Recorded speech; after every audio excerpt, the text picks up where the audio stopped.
YouTube நண்பர்களுக்கு வணக்கம். இப்போ நம்ம தக்காளி சாதம் எப்படி பிரியாணி ஸ்டைலில் பண்ணலான்றதை பார்க்கலாம். இதுக்கு தேவையான பொருட்கள் என்னென்னு பார்த்துடலாம். நான் தேவையான அளவு சாதம் எடுத்து வச்சுருக்கேன். தக்காளி 3 தக்காளி கட் பண்ணி வச்சுருக்கேன். தேவையான அளவு எண்ணெய் எடுத்து வச்சுருக்கேன். டால்டா இல்லைன்னா நீங்கள் டால்டானா நெய் கூட எடுத்துக்கோங்க. இது சேகலைனாலும் ஒன்றும் பிரச்சனை இல்லை.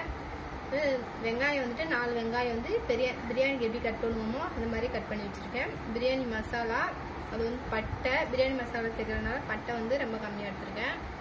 பிரியாணி மசாலா காரம் இருக்கும், அதனால பச்சை மிளகாய் 2 கட் பண்ணி வச்சுருக்கேன். வாங்க நீங்கள் எப்படி செய்யலான்னு பார்க்கலாம். இப்போ நல்லா காஞ்சி வச்சுட்டு இப்போ எண்ணெய் சேர்த்துக்கலாம். இது கூட கொஞ்சம் போல ஸ்டார்ட் ஆகாது இல்லை நெய்யாவது சேர்த்துக்கோங்க.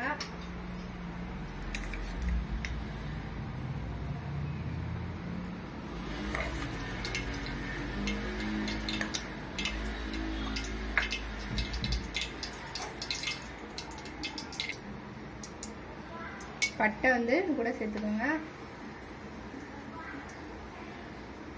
மிளகாய் சேர்த்துக்கலாம்.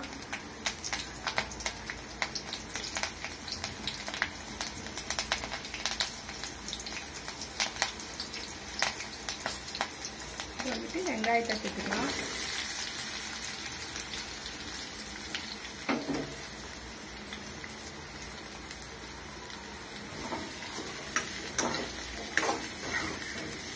வெங்காயம் கொஞ்சம் வதங்குறதுக்கு கொஞ்சம் கூட உப்பு சேர்த்துக்கோங்க. நீங்கள் சாதத்தில் உப்பு சேர்த்துருப்பீங்க, ஆனால் அதனால கொஞ்சம் மிளகு உப்பு சேர்த்துக்கோங்க.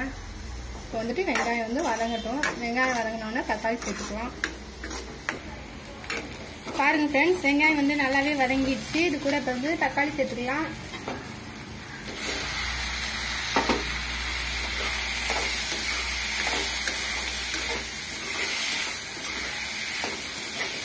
இது கூட புதினால இருந்தா சேர்த்துக்கோங்க, நான் சொல்ல.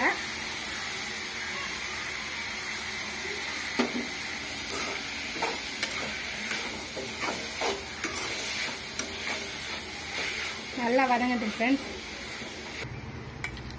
இப்போ இஞ்சி பூண்டு பேஸ்ட் சேர்த்துக்கலாம்.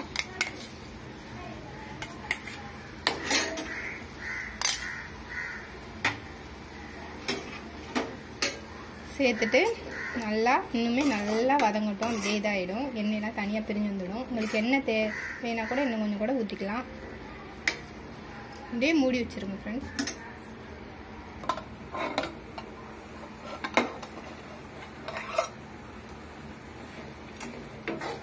பாருங்கள் ஃப்ரெண்ட்ஸ், எவ்வளோ நல்லா வந்துருக்குன்ட்டு.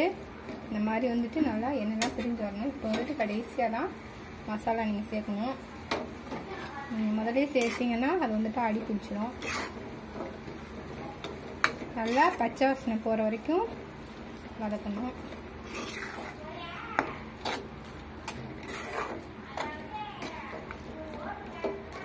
இப்போ ஒரு 2 நிமிஷம் மட்டும் மூடி வச்சிடலாம்.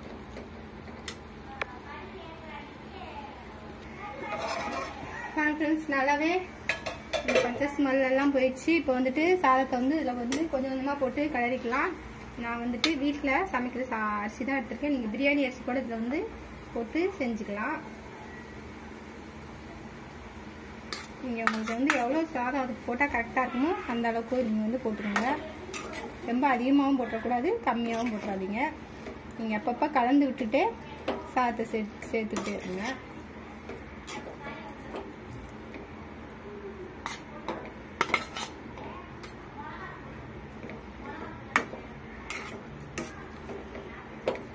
சாதம் நல்லா குழஞ்சிடக்கூடாது.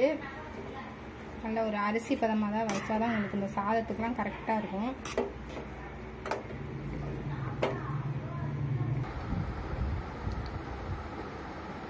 பாருங்கள் ஃப்ரெண்ட்ஸ், ரெடி ஆயிடுச்சு. அவ்வளோதான். ஒரு ஈஸியான மெத்தட் தான். நீங்களும் வீட்டில் ட்ரை பண்ணி பார்த்துட்டு எப்படி இருக்குன்னு சொல்லுங்கள். இந்த வீடியோ உங்களுக்கு பிடிச்சிருந்ததுன்னா லைக் பண்ணுங்கள், ஷேர் பண்ணுங்கள், கமெண்ட் பண்ணுங்கள். Thank you friends.